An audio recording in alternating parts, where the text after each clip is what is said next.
Glória a Deus. Como é bom estarmos na casa do Senhor, não é, irmãos? Que alegria. Ontem nós estávamos no aniversário da IPI do Brasil, 120 anos. Nossa igreja local comemora 40 anos, mas a denominação 120 anos.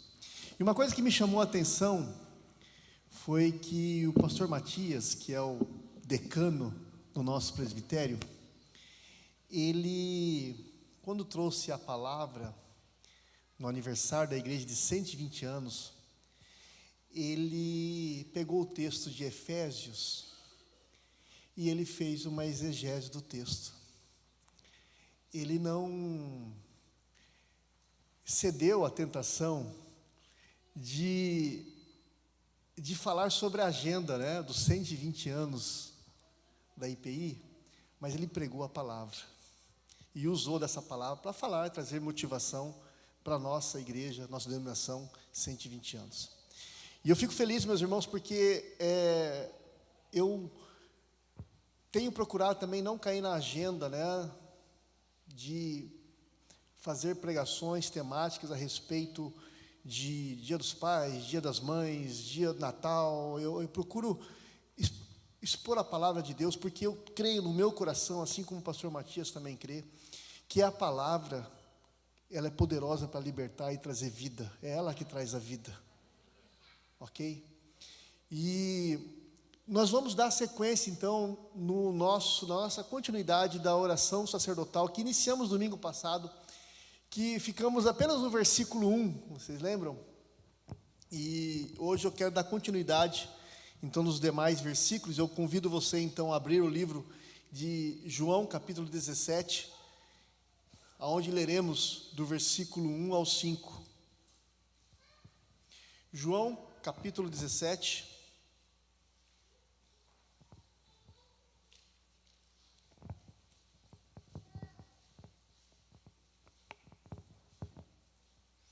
Versículo 1 ao 5. Amém? Mesmo assentado, mas em reverência ao Senhor da palavra, acompanhem comigo esse texto. Tendo Jesus falado essas coisas, levantou os olhos ao céu e disse: Pai, é chegada a hora, glorifica o teu Filho, para que o Filho te glorifique a ti. Assim como lhe conferiste autoridade sobre toda a carne, a fim de que ele conceda vida eterna a todos os que lhe deste. E a vida eterna é esta, que te conheçam a ti, o único Deus verdadeiro, e a Jesus Cristo a quem enviaste. Eu te glorifiquei na terra, consumando a obra que me confiaste para fazer. E agora, glorifica-me, ó Pai, contigo mesmo, com a glória que eu tive junto de ti, antes que houvesse mundo. Feche seus olhos, vamos orar. Ó Deus, em nome de Jesus, que nessa noite nós possamos ouvir a sua voz. Que o Senhor fale, Deus, a cada um de nós, da maneira que só o Senhor sabe falar. Só o Senhor sabe abrir a porta dos nossos corações de maneira muito específica e trazer, Senhor Deus, então, vida aos nossos corações. Mudanças que o Senhor quer, transformações que o Senhor espera. O Senhor é aquele que fala, e a tua palavra produz, Deus, vida. E eu peço, Espírito Santo de Deus, que nessa noite eu possa compartilhar aquilo que o Senhor quer falar a cada coração. Muito obrigado, Deus, por esse momento. Em nome de Jesus. Amém e amém. Queridos irmãos, falamos no domingo passado sobre, recapitulando um pouquinho, Jesus ele disse no versículo 1, que depois de dizer essas coisas, Jesus olhou para o céu, levantou os olhos para o céu. Eu disse a vocês que o levantar os olhos aos céus é algo que muitas vezes nós estamos deixando de fazer.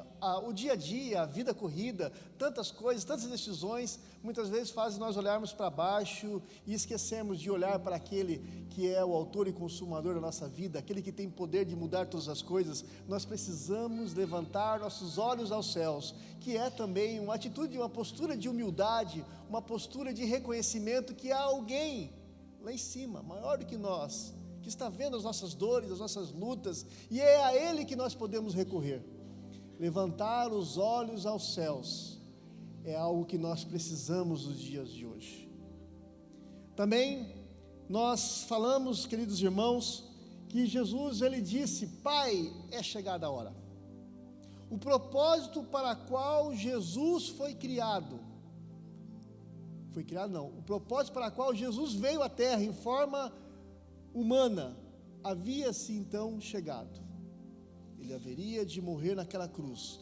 Daqui mais alguns dias, algumas horas talvez, desse versículo, Jesus seria entregue. E então o propósito chegou. E Ele cumprirá esse propósito. E eu lembro que eu disse, meus irmãos, que o tempo do Senhor virá. A Bíblia diz que Ele virá buscar a sua igreja. E isso vai acontecer, queira você creia ou não, Jesus voltará. O propósito vai ser cumprido. E esse propósito é um propósito de salvação para a vida humana. É um propósito de levar a sua igreja eterna e gloriosa para junto de ti. Mas todos nós, diz a Bíblia, que um dia todo joelho se dobrará e toda língua confessará que Jesus Cristo é o Senhor. E todos nós então estaremos em juízo perante o Senhor. E ali haverá de apresentarmos então as nossas obras, boas ou más, e ouviremos então do Senhor: vinde, bendito do meu Pai, filho amado, entrai pela porta direita, aonde está preparado para você desde a fundação do mundo. Mas também alguns ouvirão: eu não vos conheço, apartai-vos de mim. O fato é que a hora é chegada, as coisas estão acontecendo, os sinais estão se cumprindo, e a palavra vai se cumprir. E eu disse então que Jesus diz, Ele fala: Pai, glorifica o Filho. Eu falei que isso era para o próximo sermão, que é hoje, e é sobre isso que eu quero falar. No versículo 1, meus irmãos, Jesus, Ele disse: glorifica o teu Filho, para que Ele te glorifique. Queridos irmãos, nós cantamos aqui: foi na cruz que Jesus glorificou o Pai. Foi na cruz que Jesus recebeu a sua glória. Queridos irmãos, o plano da redenção foi cumprido na cruz. Ele haveria de vir, entregar a sua vida, morrer, derramar o seu sangue, para que a redenção então pudesse vir até o ser humano. Foi ali na cruz, queridos irmãos, que Ele esmagou a cabeça da serpente, Satanás, que Ele venceu a morte. Foi ali na cruz, queridos irmãos, que Deus revela o seu imenso amor ao mundo. Foi ali na cruz, entregando aquilo que Ele tinha de mais precioso, o seu Filho amado. A crucificação de Jesus trouxe glória ao Pai. E ali, queridos irmãos, Deus mostra a sua santidade, revela a sua santidade, porque Deus, queridos irmãos, não passa a mão na cabeça do pecado, Ele é contra o pecado. Infelizmente, estamos vivendo dias onde as pessoas dentro da igreja passam a mão na cabeça do pecado e dão nomes, outros nomes para o pecado. Ah, essa pessoa tem problema com a bebida. Não, ela não tem problema com a bebida, ela tem um pecado que chama vício, precisa de libertação. Ah, essa pessoa tem problema na área conjugal, ela não tem problema, isso chama-se adultério, é pecado, precisa de transformação. Nós que damos nomes para pecados, mas o Senhor ali na cruz mostrou a sua santidade, porque se Jesus não morresse em nosso lugar, nada poderia pagar o preço para estarmos vivos. Foi ali na cruz, queridos irmãos, que que Deus mostra a sua fidelidade através do seu Filho. Ele foi fiel até o último, ele manteve a sua posição. Quando o seu Filho estava sendo crucificado, e ele clama: Eloi, Eloi, lama sabachthani, Deus meu, por que tu me abandonaste? Naquele momento, o pecado que estava sobre o seu Filho fez com que Deus tivesse tirado os olhos naquele momento, e Jesus sentiu isso. Ele foi até o final, a fidelidade dele precisava passar por isso, para que o ser humano pudesse ser salvo. E foi ali na cruz que Deus revela a sua sabedoria, porque o diabo pode ter os seus planos, mas nada modifica o plano eterno de Deus. É Ele que tem a última palavra, e Ele mudou a situação, enviou o seu Filho para que nós pudéssemos ser libertos então da morte. Foi na cruz que Jesus glorificou o Pai por meio do seu sofrimento. O texto de João 12:32 diz: mas quando eu for levantado da terra, atrairei todos a mim. Quando Jesus morre, as pessoas começam então a se voltar para Deus através de Jesus, e Ele glorifica o Pai. Mas foi na cruz também que Jesus recebeu a sua glória. A cruz, queridos irmãos, glorificou a compaixão do Mestre. Jesus amou os seus até o fim, diz a palavra. Ele amou cada um deles, Ele orou por eles. Jesus era uma pessoa que o coração dele era compassivo, é um coração apaixonado, um coração cheio de compaixão. Aquele jovem rico que veio conversar com ele, depois foi embora, e diz a Bíblia que Jesus o amou. Esse era o coração. A cruz também glorificou a paciência de Jesus. Jesus foi paciente. A Bíblia diz que Ele não se deixava lidar pelas pessoas, porque Ele conhecia os pensamentos das pessoas. Então Ele conhecia o que as pessoas pensavam dele, o que achavam dele. Imaginem lidar, meus irmãos. Eu não gostaria de saber o que as pessoas pensam de mim, porque talvez eu não saberia lidar com aquilo que as pessoas pensam, mas Jesus sabia tudo. Ele teve paciência com aqueles que não gostavam dele, teve paciência com tantos outros. A cruz glorificou a paciência de Jesus, e a cruz glorificou a renúncia de Jesus. Jesus, ele renunciou à sua vida, ele entregou a sua vida. A Bíblia diz, meus irmãos, que não foi ele, não foi alguém que tirou a vida dele, não, ele entregou a sua própria vida. Hebreus capítulo 12:2 diz que ele se esvaziou, tendo os olhos fitos em Jesus, o autor e consumador da nossa fé. Ele, pela alegria que lhe fora proposta, suportou a cruz, desprezando a vergonha, assentou-se à direita do trono de Deus. Então, o próprio Deus, meus irmãos, ele se dispôs a sofrer por nós, a se fazer pecado, Jesus por nós, e ele se tornou maldição por nós, para comprar-nos através do seu sangue. A cruz, queridos irmãos, glorificou a Jesus. E Jesus então ele pede para Deus reassumir a mesma glória que ele tinha antes da encarnação. E porque ele veio do céu, aonde ele desfrutava uma glória inefável, um relacionamento íntimo com o Pai e com o Espírito desde a eternidade. Ele abriu mão da sua glória, ele abriu mão da sua majestade, ele esvaziou-se, o rei se tornou filho de um carpinteiro. Mas agora, através da cruz, ele volta ao céu, e ele retorna ao seu posto de glória. Ele volta a ser o verbo que era Deus e estava com Deus. Ele assume novamente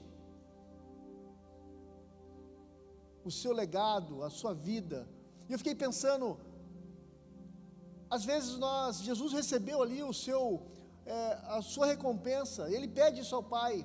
Às vezes nós achamos, meus irmãos, que fazemos as coisas para Deus, que ninguém está olhando, que as coisas, mas saiba que Deus Ele sempre está olhando o que você faz para Ele. Há uma recompensa, não uma recompensa para aqueles que querem ser reconhecidos pelos homens, mas uma recompensa por Deus. Isso chama-se galardão. O galardão é algo que é a tua obra, é a recompensa pelas tuas obras. Todos nós receberemos. Há alguns cristãos que são salvos, mas preferem ficar em seus bancos, sentados, sem receber nenhum tipo de galardão. Mas há aqueles que trabalham duro, com o suor dos seus rostos, para que Jesus seja conhecido. Algumas pessoas podem perguntar: pastor, mas o que esse texto tem a ver comigo, pastor?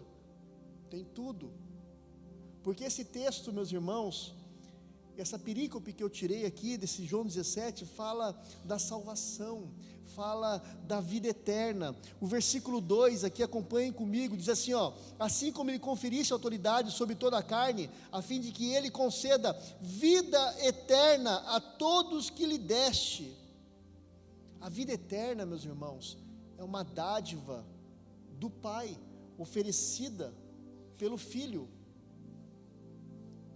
João 3,16 diz: porque Deus amou o mundo de tal maneira que deu seu Filho unigênito, para que todo aquele que nele crê tenha o quê?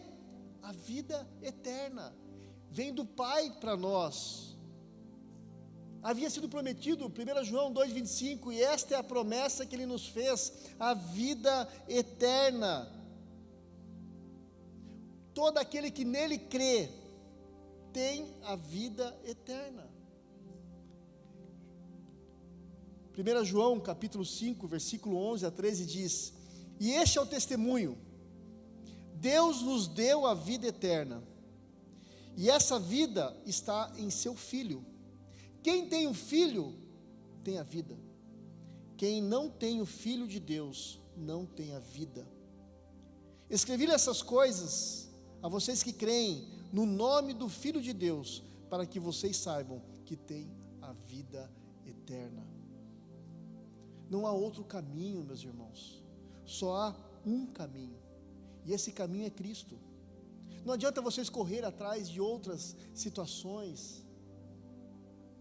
Tem gente que se apega ao espiritismo, à macumbaria, a outros deuses. Não há outros deuses, há um Deus, um único, Cristo Jesus, e Ele é a porta, Ele é o caminho, Ele é a vida.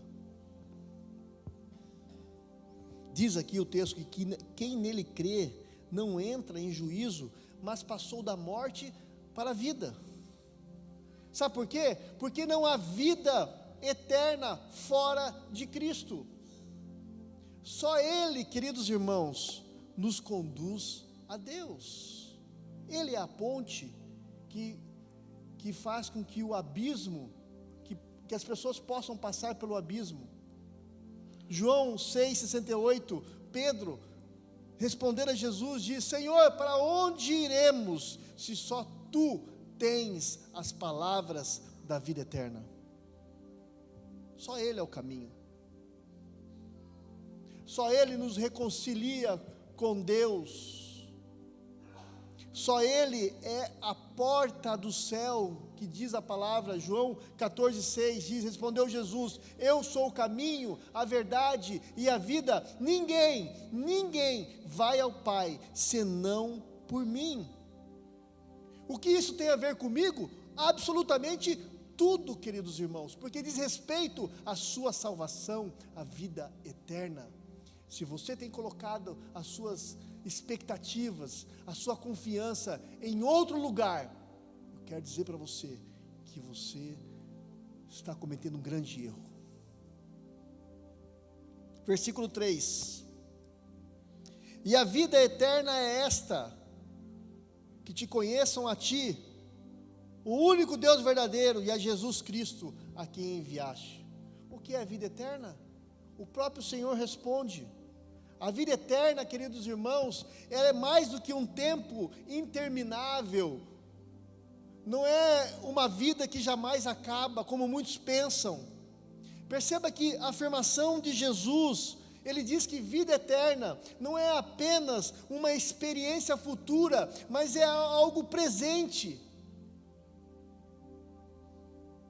Ele diz que a vida eterna é conhecer a Ti, conhecer a Deus, conhecer a Jesus Cristo, conhecer aquele que é o eterno. E conhecer aqui, meus irmãos, não é apenas a adição de pensamentos corretos sobre Deus, como algumas pessoas pensam, mas é aprender dia a dia, é caminhar mediante uma entrega plena do seu coração, num relacionamento vivo com esse Deus. Isso é vida eterna. Vida eterna, meus irmãos, é em essência qualidade de vida, não quantidade de vida. É isso que Jesus está nos mostrando no versículo 3. É experimentar o esplendor, é experimentar a glória, é experimentar a paz que excede o entendimento, é experimentar a alegria, é experimentar a sensação de cuidado quando 1000 caem ao seu lado e 10.000 ao seu outro lado. É experimentar a santidade que caracteriza a vida de Deus. Vida eterna é conhecer a Deus através de Jesus. Oséias capítulo 6, 3 diz: conheçamos o Senhor e esforcemo-nos por conhecê-lo. Quer conhecer a Deus? Quer ter vida eterna? Conheça a Deus, fale com Deus, vá para o teu quarto, feche a porta, dobre os seus joelhos, tenha momento sério, verdadeiro com Deus, cresça nisso, e ao falar com Deus, você vai ouvi-lo. Ontem, o meu sogro falou para mim lá no quarto: Marcelo, você toda vez fala isso, eu queria entender, você pode me explicar? Você fala que Deus falou isso para você, como é que Deus falou? Como é que isso acontece? E eu fui explicando para ele, e uma das coisas que eu disse é que quando você desenvolve intimidade com Deus, quando você aprende a ouvir aos pouquinhos a voz de Deus através da palavra, porque a palavra é uma maneira que Deus fala conosco, as pessoas é uma maneira que Deus fala conosco, a natureza é uma maneira que Deus fala conosco. Deus fala através de sonhos, através de alguém, Deus usa a sua palavra, canções, Deus está sempre falando, mas enquanto nós não desenvolvermos a habilidade de percepção do Espírito Santo, de tentar ouvir a voz de Deus, nós não vamos crescer, precisamos crescer nisso. E quando você cresce nisso, você vai reconhecer essa voz todas as vezes, muitas vezes. Então, ouça a voz do seu mestre, ouça a voz de Deus. Talvez você não esteja ouvindo, mas o Senhor está falando. Estude sobre Deus, mas não estude sobre Deus, queridos irmãos, não estude sobre Deus para você falar para os outros que você sabe mais.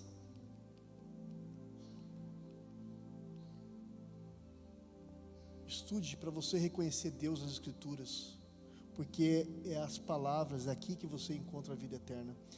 O texto de 2 Timóteo 3, 14, 17 diz: quanto a você, porém, permaneça nas coisas que aprendeu e das quais tem convicção, pois você sabe de quem aprendeu. Porque desde criança você conhece as sagradas letras, que são capazes de torná-lo sábio para a salvação mediante a fé em Cristo Jesus.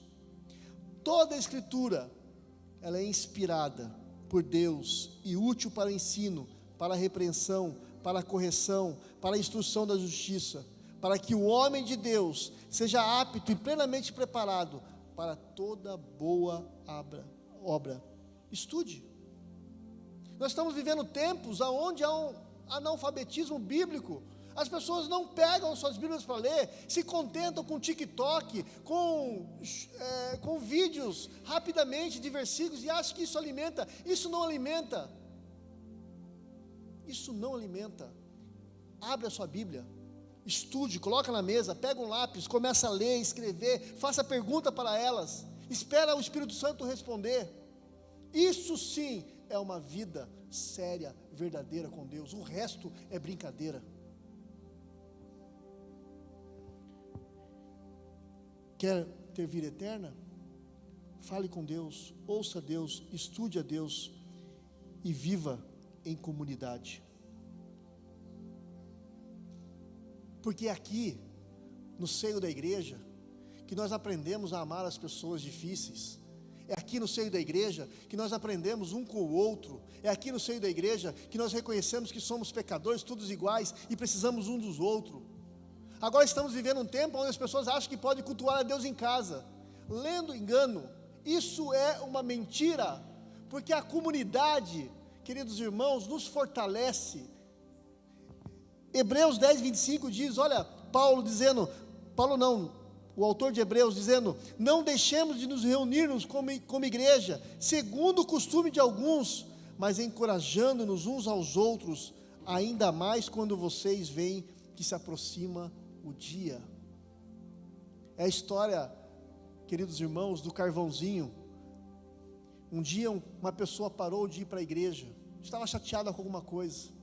O pastor esperou uma semana, 2, 3, na quarta semana, ele foi na casa dessa pessoa, essa pessoa estava sentada numa lareira, olhando para frente, o pastor sentou do lado dele um tempo, ficou do lado, foi até a lareira, tirou um carvãozinho que estava vermelho, puxou de lado, e aquele carvãozinho foi de vermelho ficando apagado, e ele empurrou novamente aquele carvãozinho, o pastor levantou e foi embora.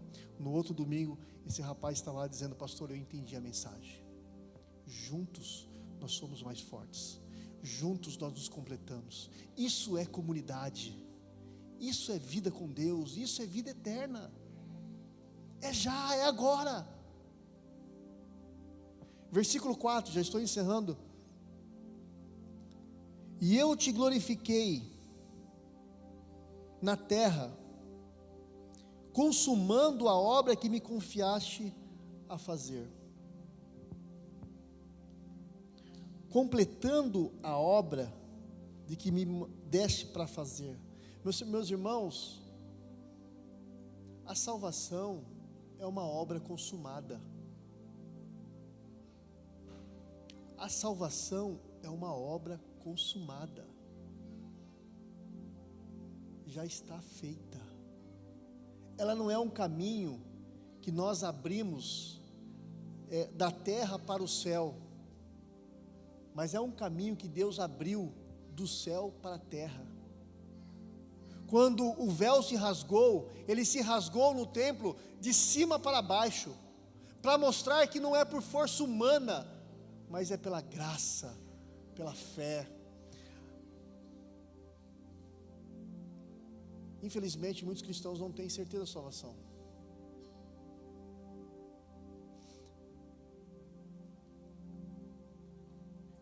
Essa é uma obra que o Pai confiou ao Filho, e Ele veio e terminou. É por isso, queridos irmãos, que Jesus, Ele chega e diz, olha, tetelestai, está consumado, o preço foi pago, já está liquidado, consumado, está pago, a dívida que era contra vós foi riscada, as células foram rasgadas, está consumado. Essa palavra tetelestai, no original, ela servia como para documentos penais na antiguidade. Então, quando alguém pagava a sua dívida penal, alguma situação, era carimbado, tetelestai, foi pago, dívida encerrada. E é isso que Deus fez comigo e com você. Colossenses 2,14, cancelou o escrito de dívida que consistia em ordenanças que nos era contrário, e Ele a removeu, pregando-a na cruz. Romanos 8,12, portanto agora já não há condenação para aqueles que estão em Cristo Jesus, Porque por meio de Cristo Jesus, a lei do Espírito da vida me libertou da lei do pecado e da morte. Jesus nos deu a escritura de posse da vida eterna. É isso que Ele fez, por mim e por você.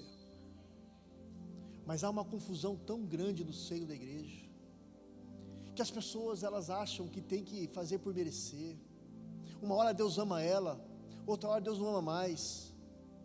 E assim elas vão confundindo a sua cabeça. E vem esses pregadores então, e confunde ainda mais, porque não há segurança na palavra, não há base nas escrituras. Mas nós precisamos, queridos irmãos, nos levantarmos dessa geração, agora, já, urgentemente, porque os tempos são maus, os dias são ruins, e as coisas estão acontecendo. Precisamos nos posicionar e buscar o Senhor, esse Rei Todo-Poderoso, que já cravou as nossas dívidas na cruz e nos deu a salvação. Que Deus nos abençoe. Feche seus olhos.